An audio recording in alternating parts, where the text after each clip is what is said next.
Thoughts Live. My name is Kevin. I'm Stefania. I'm Hashim, also known as Hashade. Mike Carter, aka the Paperboy. Good evening. Paperboy in the building. Man, what's up, family? How y'all doing? Good. Right. Surviving the Still crisis. Still black. Still black. Capital B. What is it? What is it? January 28th, 2006 clock, still black. Right. Yeah, I know, right?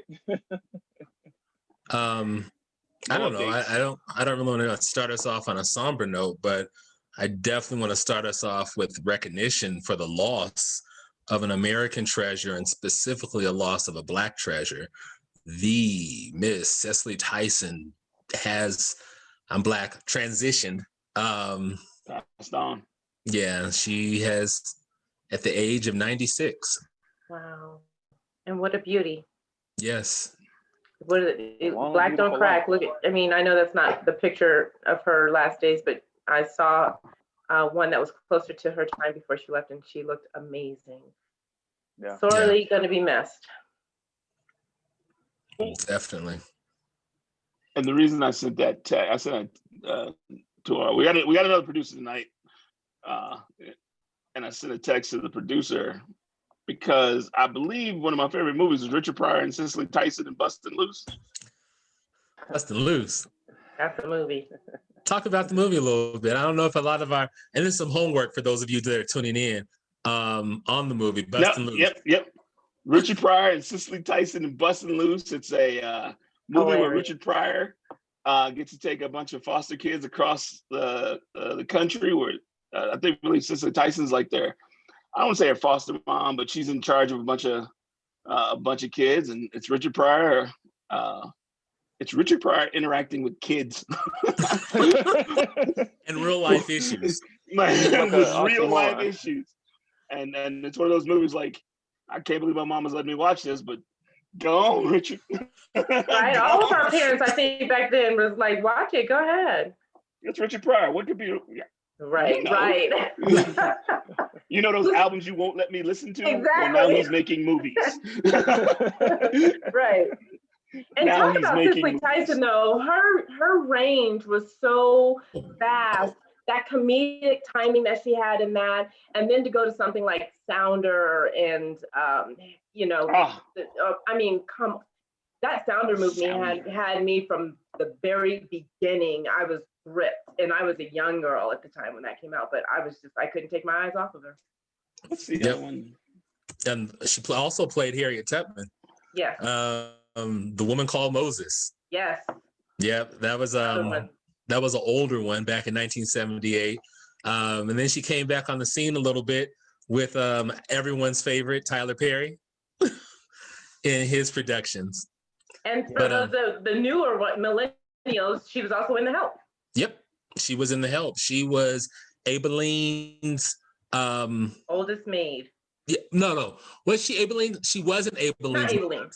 I'm so sorry. She was the maid of the woman that wrote the book of that family. Emma Stone's mom. Emma Stone, yeah. Maid. Yeah. The character she played. Yep. She was also one of my favorite women of Brewster Place. Oh man, that's you know what? That's my name's Oprah Winfrey.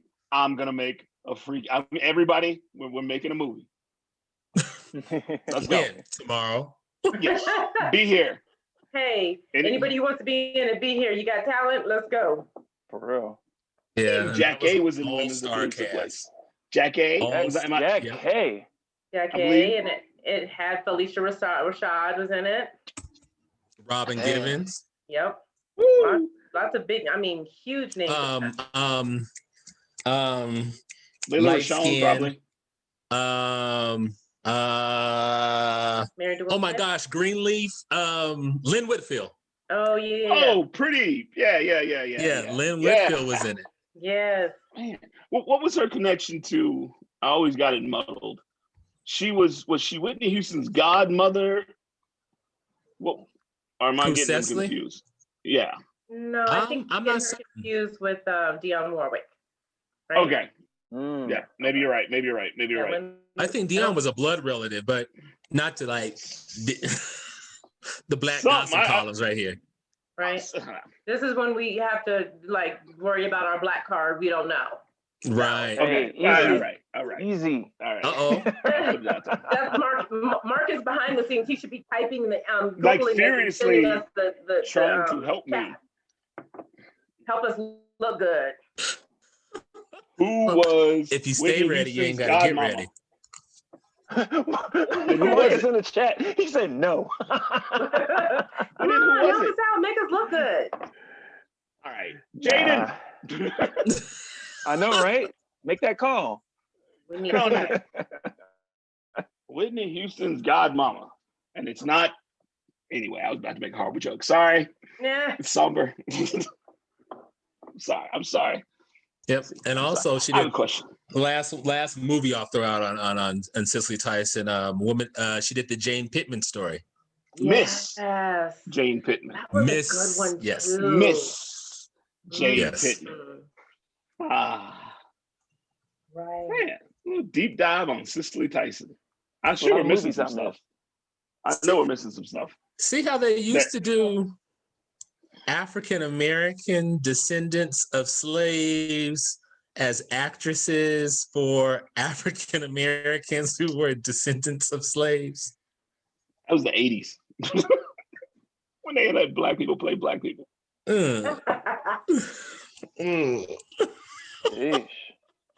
Progress, I guess. I don't know. What else is going on with you all? Roots. Hold on. I have a question.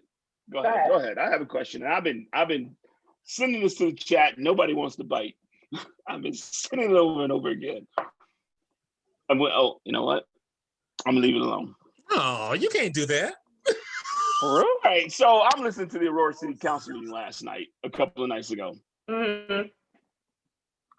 And there was a couple of bills. Who? Which one were you? The Aurora City Council? Yeah, Aurora City Council. Okay. And there were a couple of votes that had everybody heated. Lots of participation. Like the immigration? Yeah, the immigration vote. I didn't see it. How'd it go? What was it? What was proposed? Well, we had this conversation. And I'm gonna ask Hashim to help me. Nope. We had this conversation. See? You've been hanging me out to dry on this all week. No, we good. Listen, it's never easy with me. Because I'm like, because I'm sitting here, I'm watching it, and I'm like, okay, Hashim is our political insider, right? And I'm sitting here listening. I'm not watching. I'm listening to it. I'm like, how did, and it was immigration, and it was basically to give an amount of money. There's a great piece on it in the Denver Post. A give amount of money from Aurora to assist people who have been affected by, if a member of your family gets picked up by ICE. Now, the thing that people don't understand, and we've had that conversation, if I'm on my way to work and I get picked up by ICE, I don't get to go to work, right? So whatever income my family was working for or needing to get by, that's just gone. And there's no net for that. I mean, there's a person out there, you're obviously going to have counsel, but what about the after effects of that? And they had a vote, and it was just basically, I think one of the first vote was just to have a small amount of money, $50,000, to be, the city would fund it with $50,000, and they would use that to get grants and other lawyers and kind of like, build on top of that. $50,000. Did that also include monies for sanctuaries that would not be able to touch? Was that part of that included in that? What do you mean? Well, sanctuary cities. Would that money help the sanctuary cities? Well, it would. The big argument was that it was making Aurora sanctuary cities. There were places that you could not be touched if you were within these places. And it was like, if you're going to pay your bill at the water company, right, then we don't need the ICE showing up. city resources cannot be used to do ICE's job, to do a federal Right. job, basically. We don't need ICE showing up, taking you. But it still doesn't mean that ICE can't pick you up when you go outside, when you whatever. It had no, my understanding, and you can help me, that it didn't quash ICE. No. It was kind of helping out those people who get picked up, but beyond what they're already getting with that federal aid. And it was all voluntary and grant other than that first $50,000. That was my understanding. If I'm wrong, please help me. And it lost. That's basically the gist of it, right? Like the law would have stopped Aurora employees, including police and jailers, from using city funds to cooperate with federal immigration authorities and enforcement actions, such as detention of, I hate the word illegal, of immigrants without unnaturalized paper, citizens. undocumented. And you know, that should go without saying, that there should not be a double dipping. We pay city people to do city work, not to do federal work. Everybody always wants to be real clear about their scope of work until it comes to doing something hurtful to non-white people. Mm-hmm. Yeah, I want to be very clear. I don't even want to say people of color. I want to say non-white people. Like I just want, and this is just my language. Yeah, it's just my language. So one, elections have consequences. Yeah. It's loud. And Mike Kaufman was the tying vote on that, or the deciding vote. And explain this to me too, Hashim.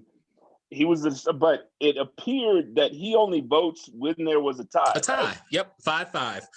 So you had 5 that were like, and those 5 were like, and the 5 that were like, we like this. This is good. Marcano, Coombs, Murillo, Johnson, and Hiltz are the 5. And 2 of those 5 we will have on here. And the other 5 that were like, no on this were Bergens,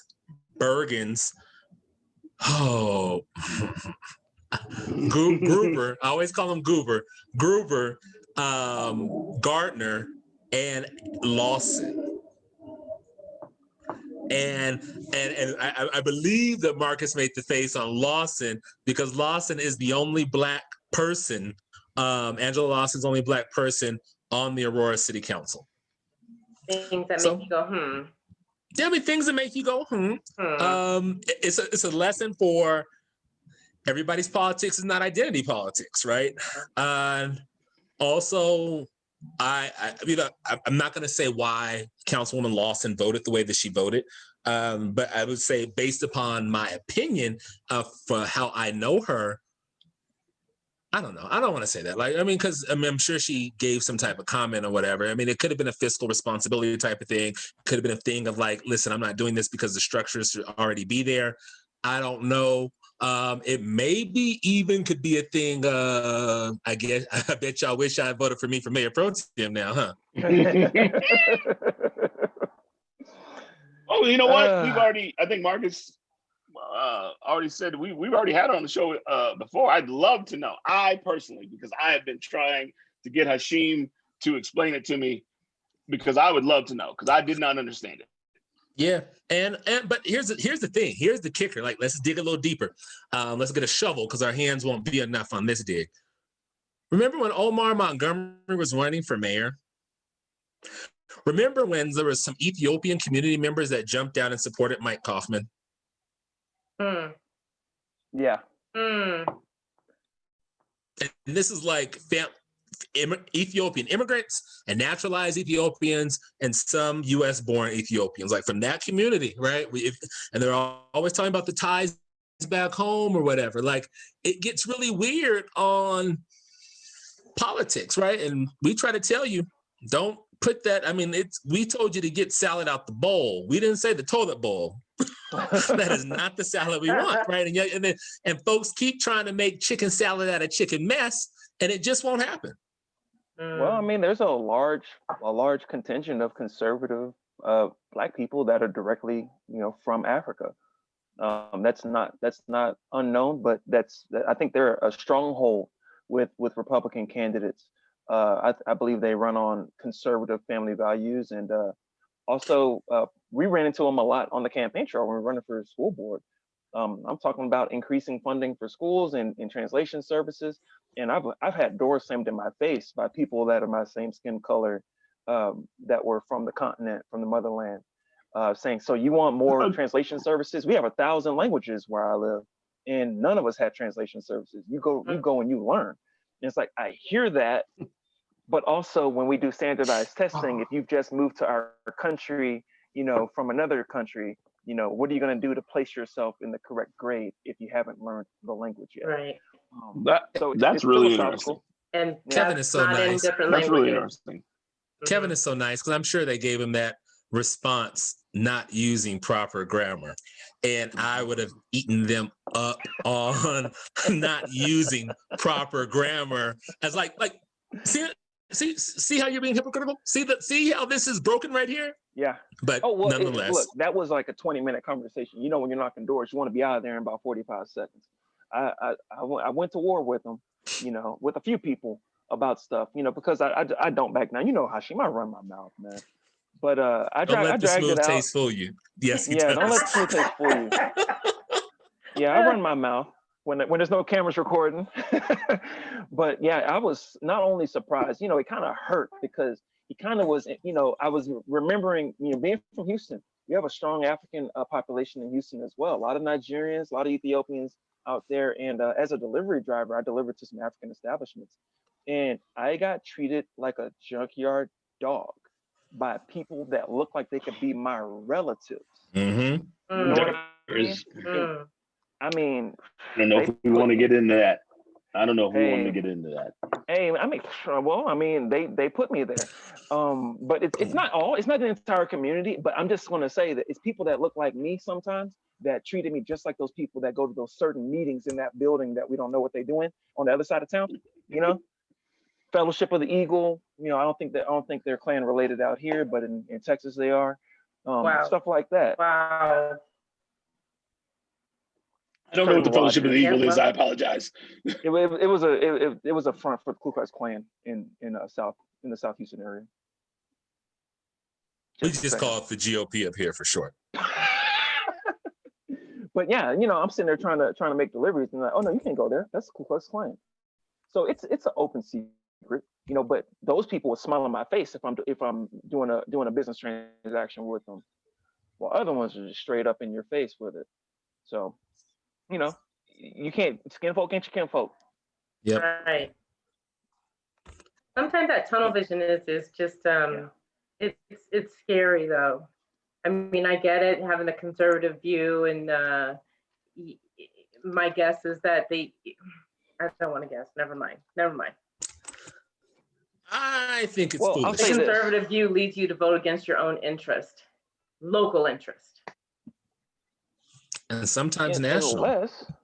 Unless your interest is to stop abortion. You're a person of color, your interest is to stop abortion and to start your small business, and you have a little stockpile of money because you and all your relatives have put together some stuff, then you're going to say, no, I want that tax cut. I don't care what you're doing for public school because I'm taking my kids to the struggle. But they're not on that level where the tax cuts will hit them. And that's just a matter of understanding the tax code and really reading between the lines, which the lines aren't not that hard to see. So I think it'll be more philosophical than if it really hits them, because like they say, these people that are voting Republican, they're not all rich like that. They think they're supposed to be, or that they will be shortly. You know, so I don't want to give these poor people welfare because these other guys, they just don't know what they're doing. I'm about to be rich. Yeah. But until you are, vote your own right. interest. And then also the philosophical thing about welfare. They don't want to accept any type of welfare. You know, but no one gets mad when we have, corporate welfare. Right. No one's talking about that in the conservative. Exactly. You don't want to accept welfare on this level, but we know a lot of farmers who are getting aid. We know a lot of CEOs and those big companies who got those big bailouts, which is exactly what welfare is. So. And welfare was not. I'm sorry, go ahead, Michael. No, farmers getting aid while complaining that others aren't, pulling their fair share. Others are getting it instead of them. Not having to rely on the market. Right. And but that's getting not aid. Welfare. Yeah, they don't want to call that welfare. Well, and even looking at the word welfare, right? It was not created for us. No. When these social safety nets, when the welfare started, the welfare queens were. Yeah. And actually, by number, they still are. True. Yeah. Right. And if you look at the number of people who are taking advantage of the system, they are exactly what you, yes. That's just flat out. Those are the numbers. Don't get mad at me. Go argue with your mama. But it started out, and we were denied access and benefits to these services. Right? Pick a service, pick a social safety net. Black people were never the initial idea for it, and we've always have been the ones that have either been denied or shortchanged, but we've never gotten full access to the benefits. Hey, but check it out. So I saw this thing. It was some documentary about welfare and how things changed rapidly after they started allowing Black people to receive it. Because back then, you remember the architecture was very strong and solid. When they were making real houses that were built to last, they were giving houses for free to white people. But when Black people got into it and they're like, oh, we'll build houses for you, and I guess we got to accept the Black people. Yeah, we just got plywood and particle board in stock. Right. Now we can build build shacks and shanties, to give you guys at a subsidized rate. Right. So there's architectural evidence that welfare had a trickle down effect. Yeah, asbestos in your ceiling. Yeah. Because keep telling people there's nothing good that comes from trickling down. If it trickles down, you need to wipe that and clean up. We need a book of Hashimisms. We do. We need to write a book. We do. Carter, Brought you were going to say by something. Stolby's Vodka. Carter, you were going to say something. You keep having these moments. What are we stopping you from saying? Jim Crow and all of the issues, Jim Crow and the whole South denying voting rights, but they never had a problem with taking the tax dollars of those individuals in the South. So when we're talking about welfare wasn't for us, well, no. As a people, we weren't even being allowed to vote. Why would anybody put up a social safety net for somebody who wasn't even allowed to vote? But guaranteed, we were paying the taxes. We were still going to jobs. We were working for less money, but we weren't allowed to vote for. So all those social safety nets had nothing to do with us. Yeah. Nothing. Nope. You can better believe that if they were implementing a system that would only help Black people, it got voted down and shredded and thrown away. It was not ever something that. Look at you. We were never in the room. Talking about the Freedmen's Bureau that started right after the Civil War. That they were like, it's time to defund this. Dude. Turns out people like defunding stuff. They like defunding stuff, but welfare started to support the white wives of World War I veterans. Like when they were off over there serving, or they got, their lives ended, they had to take care of the spouses back home with the children. There was just such a thing, and white women got on welfare. And speaking of defund, man, everyone that's so adamantly against the words defund the police, but sits silently after decades of defunding public education and defunding VA, just defunding healthcare, and you defund everything that matters, and you say, well, it's not efficient enough, and we need to privatize it. You want to privatize the winnings, you want to privatize the profits, you want to socialize the all the losses and debt, and you're too big to fail now. Cigna, you're too big to fail. Goldman Sachs. Why don't you defund the big banks when they sink our economy? Right. We're just saying defund things that aren't working correctly, just like you said, conservatives 10 years ago. We're not speaking a broken language. It's the same. They English benefit from that, from the new Ku Klux Klan way the Ku Klux Klan is in our population now. They benefit from the police doing that. So why would they want to defund it? The hidden Klan. Yep. Right in our face. Skins and whatnot. Right. Regulators. Not so hidden after January 6th. Come on, FBI. Right? Come on, tax They're dollars, do working your really work. slow. They're working slow. And here's the thing, and I've said this before, I don't know if I've said it on here, but if they don't make an example out of them and hold them to the letter of the law and prosecute them properly, they are going to do it again. And now there's chatter out there that they are planning another insurrection because they learned from the first time. All they did was learn. And now there's chatter out there about trying it again.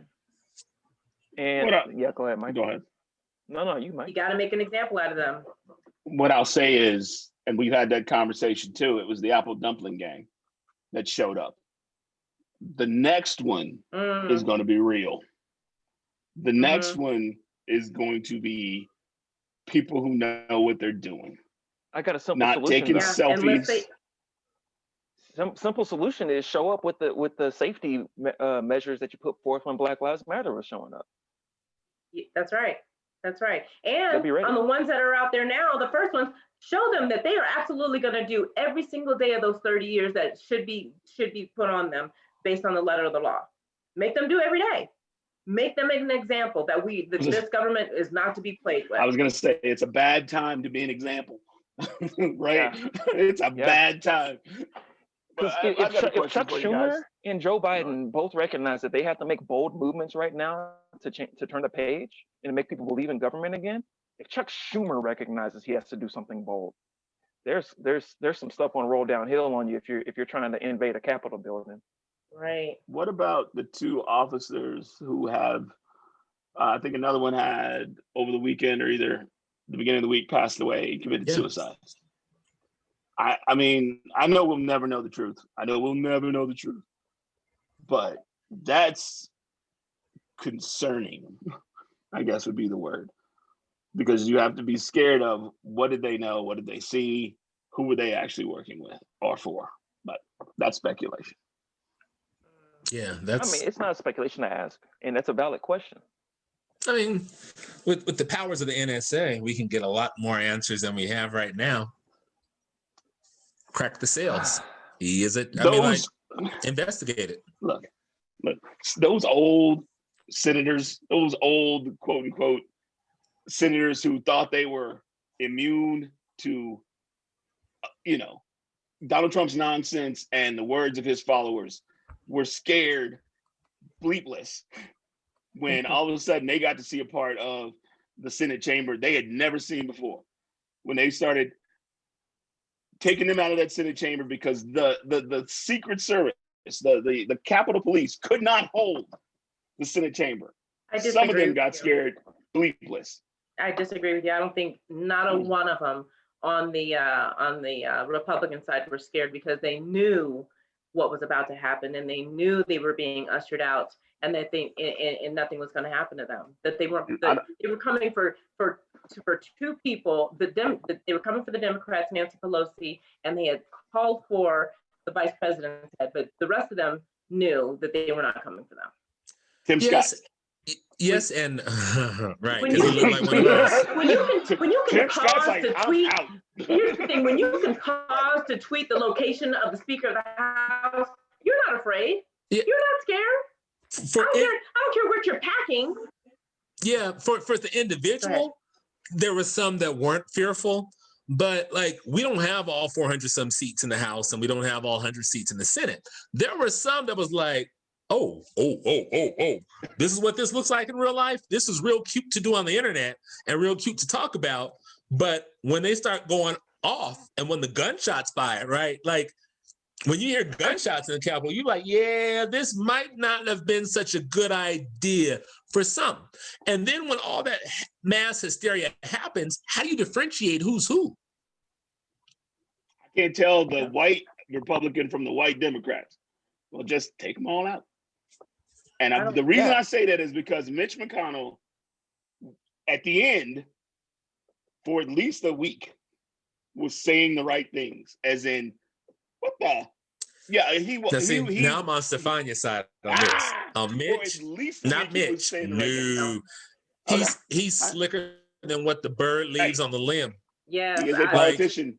No, that not was, Mitch. yep, not believable. Okay. He was Not doing Mitch. that to save his That was job, and look, all he's for right back to his political national play. colors. Political play. Yep. I think none of them are safe. I don't think Republicans are safe either because they're threatening Republicans. Yeah, they're threatening Republicans, and also we don't care. They are now because they didn't get their pardons. But if you open the Pandora's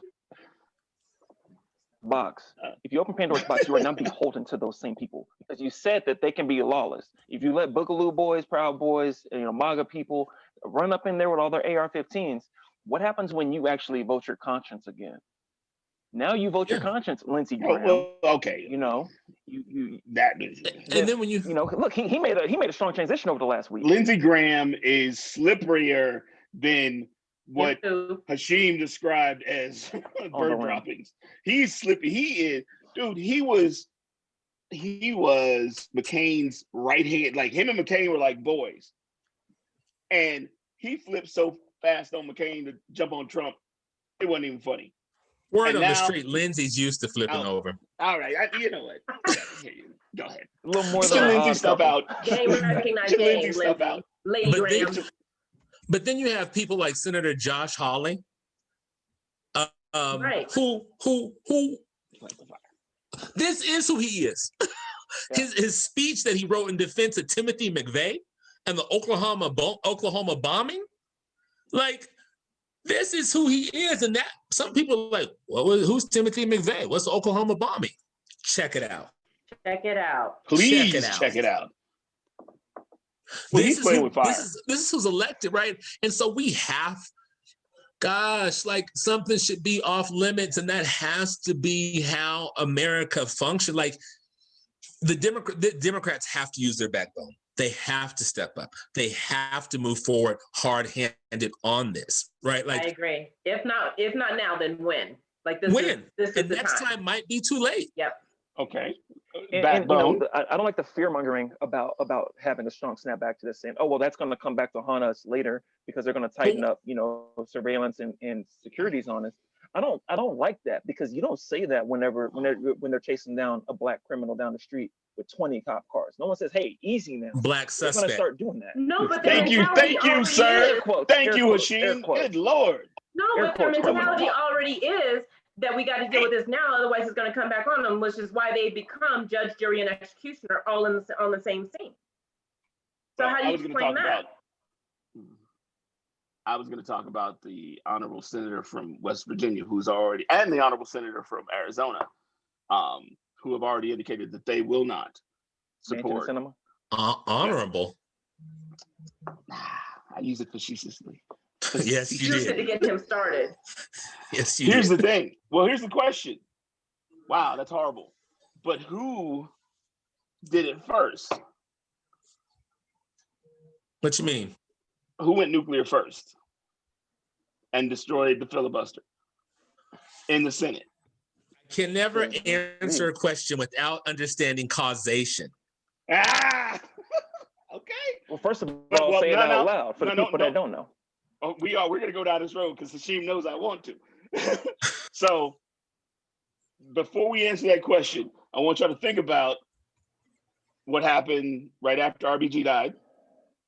I want you to think about how we got a Supreme Court justice from the great state of Colorado and how upset we were when somebody changed the rules to get rid of the filibuster.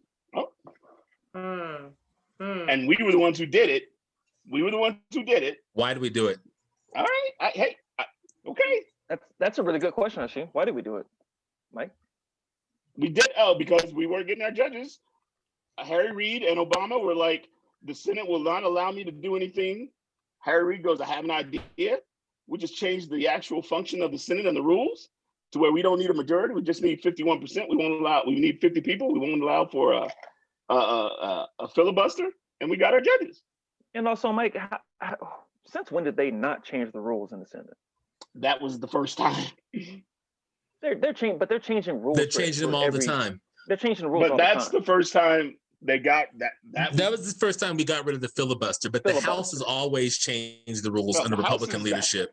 Well, the House has what, 2 years? But it's still a lot that happens, right? Like the rules changes in the House rules have happened, and the Senate has just sat by. Yeah. And when Republicans change the rules, the Senate. Like, this is why McConnell. This is why I don't trust him. Why I don't think that he was fearful. I don't believe anything that he was saying was sincere. If it doesn't serve his own interest, so the rules change to fit the Republican narrative, and the Democrats are not smart enough to call it out when it's happening, and they're not smart enough to talk about why did Harry Reid bust the filibuster. I think they're smart enough. They're not strong, like you said. They just need their backbone. They know what's happening. Well, without application, there is no power and knowledge. How many senators did Mitch McConnell have? What was his majority? I don't know the exact numbers, but it was enough where they stood in line to like not allow us to get the 60 votes that we needed. Right now, if Schumer wanted to, he could do the exact same thing. But, and this is the conversation we had. Oh, he could bust the filler. He can bust it up. This is the conversation we had. Already, West Virginia and Arizona, the senators from West Virginia we haven't even done anything yet. And they've broken ranks. How many senators in the 4 years, Republican senators, broke ranks? 0. I mean, I don't. 0. They fall in line. We all know Republicans. Well, Mitt Romney broke rank, and and John McCain broke rank. Yeah, 2. He was like, Lord, will this be enough to get me in? Because I see that light. We were talking about Romney. No, he's talking about McCain was on his way out. He's like, look, I know I done some stuff. But what about I just right at the end, take me with you, Lord. Catch a conscience. Yeah, on the way out, he caught a conscience, sort of. After he caught cancer in his head. I don't have a problem with him, but I just like watching the scenes. His mouth get all twisted. I got a problem with him. I have a problem with everyone that's racist. No, I'm not a McCain fan. Policy-wise. True. There's that. True. What did he call the people of Vietnam? Those sorts of things. What did he call Asians? I don't know. What did he call them? You don't want to say it here. Let's say context. I'm not gonna say it. Don't say it here. Context? Context? Come on now. No. He's a racist. That's the context you need. Yeah. Okay. So, is it okay for me to call white people derogatory names? You do? No, I don't. Don't do that. Don't do that. Or you're going to start me off. They call us names and think it's their right to do so. But I'm just simply saying, it's their privilege. Well, but because he's a prisoner, he was a prisoner of war. Senator. He's not. That's unacceptable. That's not an excuse, right? Because at the same time we hear, well, not all white people are racist. Not all white people do X, Y, Z. Well, shouldn't it be the same for like Asians? I'm not. Whoa. So I'm talking about McCain. No. Just to pass, you let us on. No. You said he called Asians a certain name. I'm like, he was. Slur. I'm sorry. He didn't do this when he was in his cell as a prisoner of war. Okay. This is after he got back on U.S. soil, after he was elected, right? And I'll never forgive him for his no vote for the King holiday. Oh, you know what? Put up by the time I get to Arizona by Public Enemy. I mean, we're gonna play copyrighted music. Apparently, I got something back. If this was the cookout, I'd be like, let's do it. Yeah. But nonetheless, like McCain has a checkered past. Sure, thanks for your service. And I recognize the fact that I will never take the path that Donald Trump said. It's like I like winners. I like guys that don't get caught. What? Right. If like, set your bone spurred gelatinous behind down somewhere. Like, stop it. Stop it. Stop it. Stop it. Stop it. How do people square the circle with that one? Because they're not trying to. They're not trying to. It does not matter. There's no, at a certain time, when Melania was giving Michelle Obama's acceptance speech, right? and everybody and did it with a straight face, and everybody's like, "Wow!" Because it was stretched, right? That was beautiful. Which one? She said she wrote the whole thing. Oh, okay. Which Melania? Which Melania though? Right, the body double or nah? The real, the real one. The body double. Authenticated, blue check by the name. Y'all, this Republican Party is in trouble. I don't think there's a body double. I think she has really, really high cheekbones, and she puts those shades on, and she looks like a different person. No, you got to zoom in. We all have zoomed out. I out. don't think I did. I zoomed in. I just noticed the shades were so big. Her cheekbones are up here. And I wish I could text right now. I have the receipt. I'm gonna send it to you, Marcus. I want to see it. Huh? I want to see it. What? The body double action. The Melania body double. I just like it when she knocks his hand away. Right. Yeah, that's fly. That's my favorite. Over and over again. That wasn't part of the deal. But forget the body double really was. Hand away. She's like, you gotta pay extra. Night when she had to share a bed. Told him you have to pay extra. Stepped in. You want to hold my hands, you got to pay extra. That's not part of the deal. When's the last time that happened? Take a shot of Diet Coke.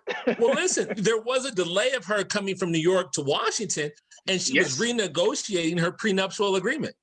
Allegedly, yes. So, but yeah. How long before the divorce?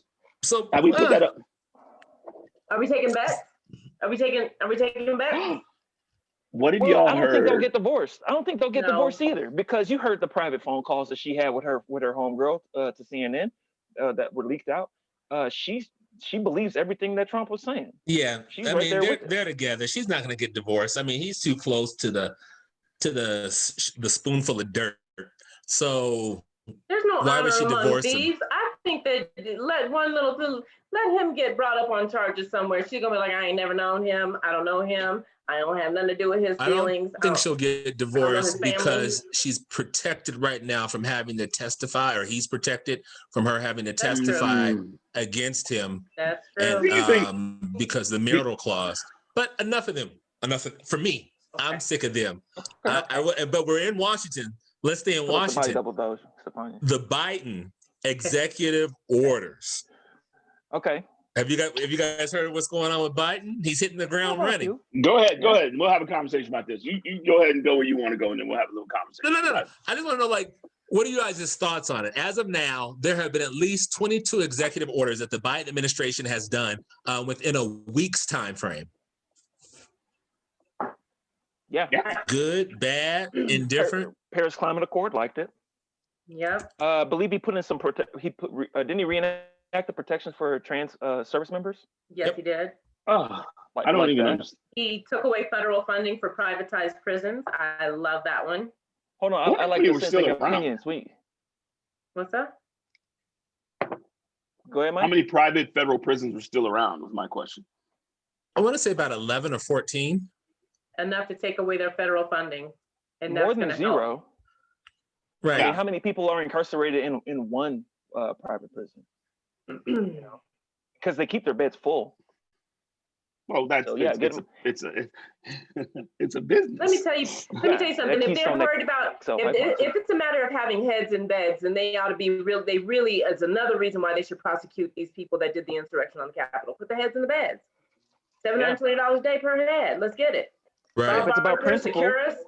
Bob Barker Securus, those are multi-billion-dollar companies who charge inmates for things like shoes and food, extra food, good food, and phone calls.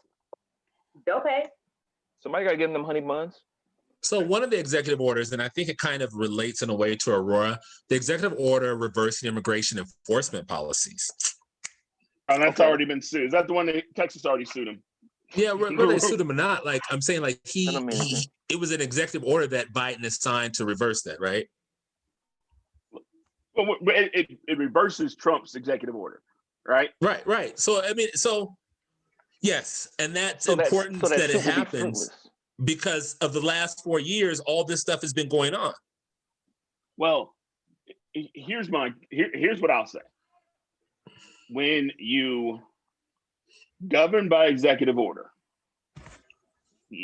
in and of itself, you are creating instability. Okay. What does that mean against True. Joe Biden? You think Trump he's governing came by in and executive changed, order? Trump came in and changed Obama's executive orders. Biden comes in and changed. We need legislation. And here's the Okay. thing, that Okay. went unchallenged. That was the problem in the first place. That went unchallenged during Trump's administration. And so he set a precedent. So now when you have a president that comes into office, guess what he thinks he has to do? Loophole exploited by the loophole exploiter, and no one did anything about it. If we didn't learn in Congress and the Senate to get out our sewing needles and sew up those loopholes that Trump showed us where they were, things will keep happening. We have to govern by legislation. Okay, how do we do that? No. But Mike, no, I there's dig an it. answer to that though. We have a check and Hashim, balance there's an system for answer. a reason. But listen. Let me jump in, Hashim. Okay. Let me jump in. Because the answer isn't he can't do executive orders. The answer is get those things through in legislation while we have all the chambers in the next 2 years now. You do the executive order to make the change now to stop the bleeding and to save America, because these executive orders are also going to start impacting hundreds of thousands of lives. COVID stuff is in these executive orders as well. So get your executive orders in and exercise your power as an actual effective Democrat, which is rare to find nowadays, and then go ahead and go through the process and get your legislation passed through, because you got everything. We got it all. Agreed. I'm not arguing with you. I'm just telling you the instability that is created by governing by executive orders is real. Follow through. Okay. I don't understand how that's an argument. It's not because how is that an argument? I'm just saying be responsible with it, and it's not necessarily true. Because it's just there like blam, govern without executive orders. And let me tell you why it's an argument for me, because it's without substance. And it's a statement that's placed there right now as Joe Biden is doing executive orders, right? No. I mean, whether that was your intent or not, that's what happened, right? You made the statement, Joe Biden has done 22 executive orders. I'm not saying I disagree with you, but I'm causation. Why is he doing the executive orders right now, right? He's done 22 executive orders at least to undo the executive orders that Trump did, undoing the executive orders that Obama did, that Obama couldn't get passed by legislation because we didn't have our majorities in a line after the first 2 years. So your statement is right, but I'm giving context and nuance. So I need people to understand, Joe Biden is not wrong for what he's doing right now. It's not irresponsible for what he's doing right now. And the onus needs to be placed on the Republicans who say that Obama, one-term president, we want him to fail. Yep. We'll do everything not to work with him. The same little turtle-looking dude, see how I'm walking that line right now? I'm on the edge of it. Said the same thing about Biden. We will not cooperate with him at all. Okay, cool. So what else? How else do we get things done? Agreed, but I agree with you. I mean, but the statement is correct. That Kevin is right, and now it needs to go through the proper channels to become law. Hey, it's day 3. We're on day 8. I don't want to have this conversation 4 years from now where there are just executive orders waiting. Anyway, I don't want to have this conversation 4 years from now where we have been having, or we've been governed by executive orders. There's a new president or an argument coming in to where, well, we can't do that now. You gotta so this by is executive orders least. Well, so we have to get better representatives in the legislature, or else this is what we're going to do. That's true. So I mean, we have to, as if we're voting Democrats need to put pressure on their elected officials to make sure that all the executive orders are passed fully into law, as opposed to just written in an executive order. If we don't button it up after the fact, that's on us. And it's been on us for a little minute. It's not just because this president didn't do this and that. What happened to make us lose the Senate? We didn't show up for Obama after he got his behind in there talking about change. We did not give him the tools he needed to overcome the obstacles to make that change either. I didn't like a lot of the changes that he did make, but I liked some of them. I would have liked them. I would have liked them better than any Republican would have done. So why didn't I empower him in 2010? Because I didn't show up for the midterm. I'm gonna be honest. I wasn't paying that close attention to politics 2010. You know, and why don't we do that? Why don't we just follow him through? I've always criticized the Democrats on being weak on teaching civics. Yep. That's not a Democrat problem. Well, that's America. That is the United States. Yes, we can. I don't care about them right now. Come on now. Because I want my side to win. Perhaps if we cared about them, they would change their minds about things. So if the Democratic Party taught civics and explained to people how this would work, right? Like, you don't just walk into this house and open the refrigerator and there's food there. Let me tell you about the process of how food gets in this refrigerator in this house. That's what the Democratic Party needs to do.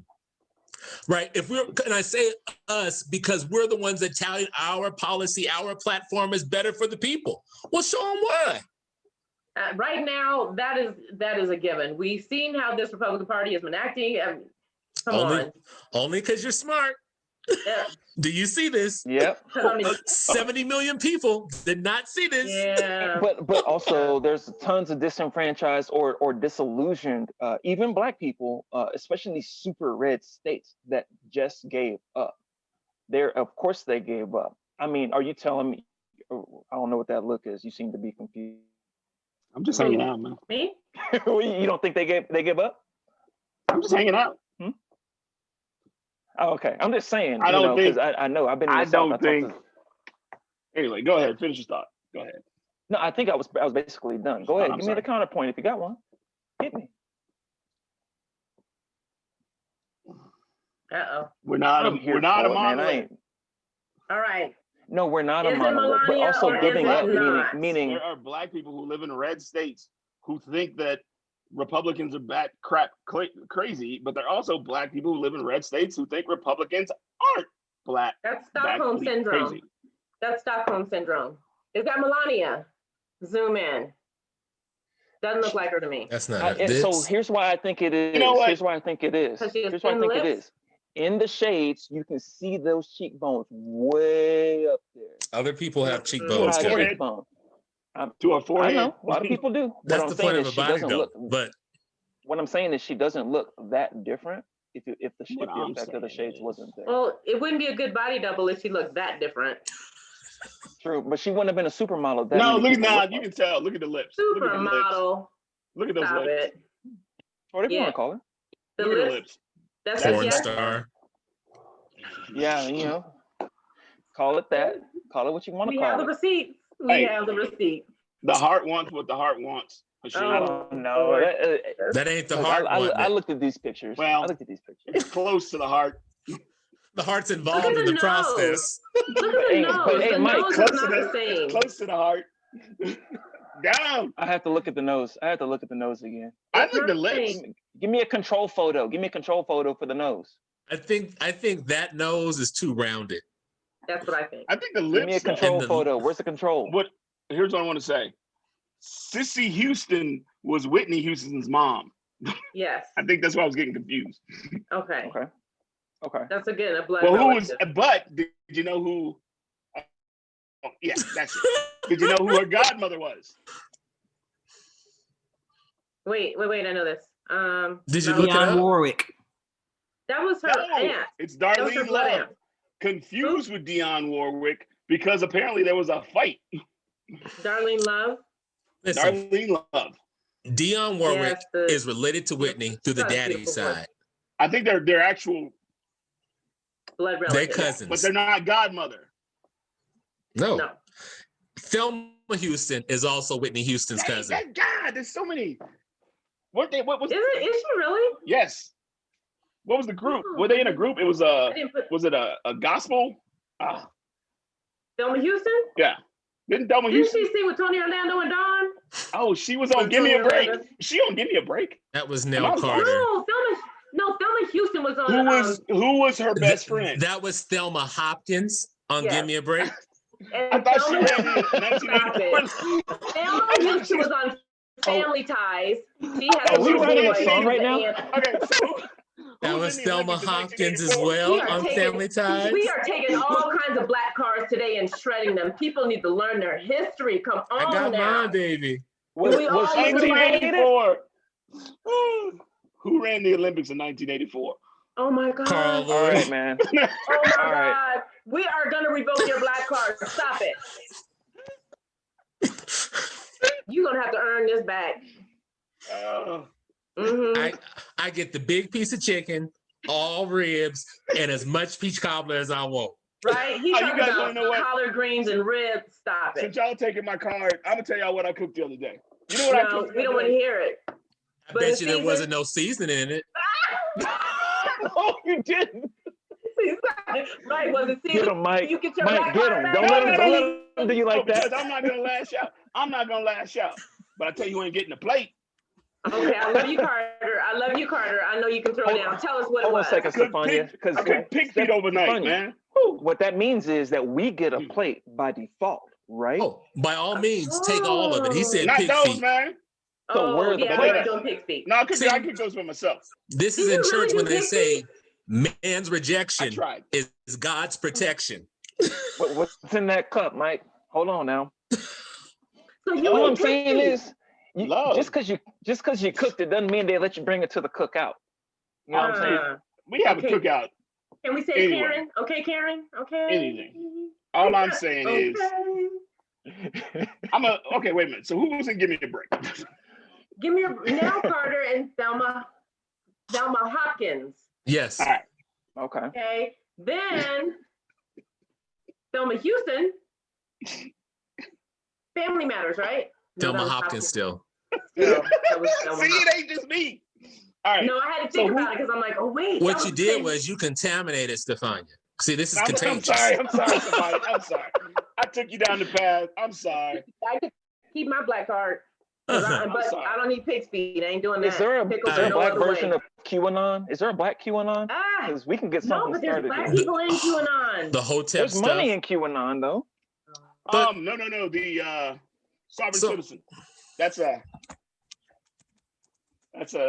sovereign citizen. Oh, Hey Marcus, yeah. Marcus, since you're producing, bring us back to a Marcus local is story so already we can Marcus finish is out hitting the strong. clock on us. So for something that's happening local, right quick. Is it? Yes. 3 teams Yeah. charged in Denver High. That Oh is yeah. so sad. It breaks my heart. 16 and 15. Yeah, the two Senegalese 16-year-olds, family. 15-year-olds. What are we doing? How are we failing our children that they are committing crimes like this? There's some stuff Yeah, underneath we knew that. that because they don't want to show anything else about it. Yeah. Woo.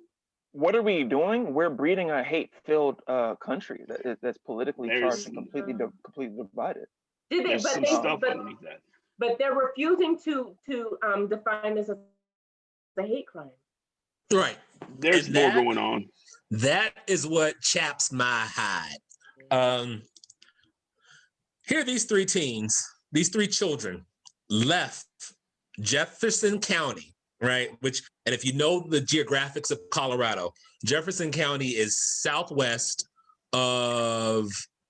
and west of Denver County.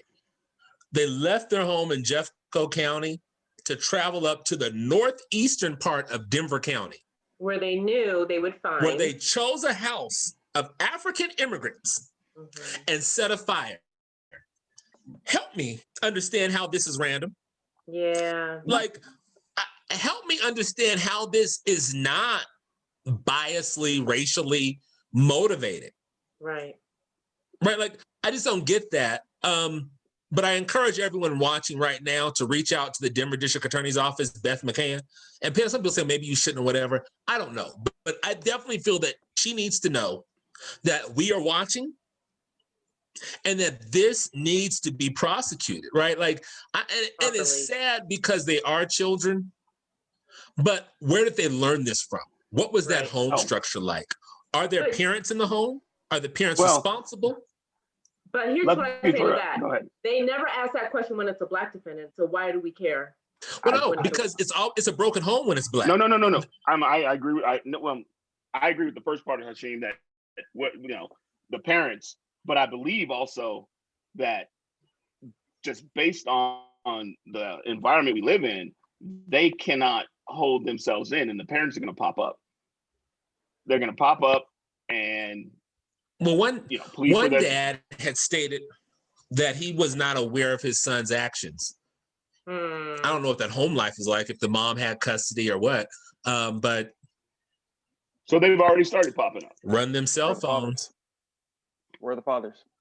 Yeah, run the cell phones, run the social media. Look at what they were being taught. But you can't say where the fathers. No, it's just a trope.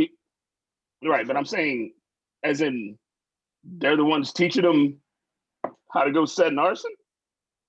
How to be hateful. Kids are like refrigerators. You get out what you put in. Absolutely. Somebody was teaching them hate. Yeah. And then it's going to be shocked when they start looking at what first-degree murder, what arson carries, what time those things carry. They're going to be shocked. Hold on, here's another on each one. 5 counts of first-degray murder and 5 counts of attempted first-degree murder. Stop teaching your children hate. Genetic? Is that genetic? What's going on with that? Why would they do that? Is that something that runs in the family? We probably need to find out what's going on in everyone in their families, in their entire family's criminal history. Social media. Yep. Triple vet.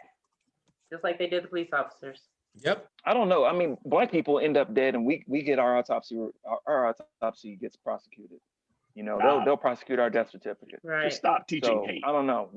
Why are you teaching it? We need to figure out what's going on. That's it. Bottom line. I agree with Michael.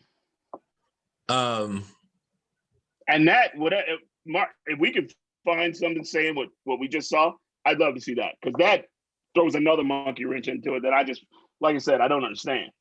Proximity. Yeah, I believe it closer to that one. Proximity. Like, listen, the studies of non-white people joining white supremacist groups and alt-white groups is growing. This is not our grandparents' racism. This is not our grandparents' white supremacist organization. Are we talking about Asians and Hispanics? Yes. It's big tent racism. It's big tent racism. If you hate Black and brown people, we'll take you into. Here's the thing. Now, they've always used one of us or some of us to track our own people. So I'm not surprised when you see Asians and Hispanics joining white supremacist groups. I'm not surprised at all. It's Stockholm syndrome. They think that if they join them, that they will be seen like that, when actually the guns will be turned on them. The colonizer. And there's word that there's pictures of them out there, and we will not be disseminating them because they are and still will be minors by the time this episode gets out there. But look, y'all, I think we're a little bit over time. Yeah. I want to wrap it up today instead of Marcus. He already pulled the plug on us. Who got a dope Black thought for us? Oh, we're still live. He pulled the ripcord 20 minutes ago. He told us we got 5 minutes. We have eviction protections right now. We're squatters' rights, Mark. Squatters' rights. But Kevin, go ahead, man. I'm sorry. No, I ain't got nothing. I ain't got no dope Black thought, man. I'm just happy to be here. Happy to hear the voices, man. I missed a few episodes, but I'm back. And I have a dope Black thought. Conversation. Get Marjorie Taylor Greene out of office, and we'll talk about that next time, perhaps. But she's got to go. Let's get rid of Boebert first before we go after her too. Yeah, Boebert too. Let's go. You know what? Who's going to run it to Pueblo and live there and take her place? You don't have to. We can go to Grand Junction. No, one of us can run for that. You don't have to live in that area to run for Congress. Hashim, are you announcing? Is this you announcing? No, you have more than a GED. Run. So because there are legal implications to saying that, no, this is not me announcing. But nonetheless, somebody needs to run. It might go back to Tipton if she gets put out. Like, it goes to a vacancy committee. So it won't be up again for election for 2 years. But you guys, we are on our way out of here. We've been ushered out. You ain't got to go home. We literally ushered out of here. Thank you. Peace, love, soul. The conversation continues.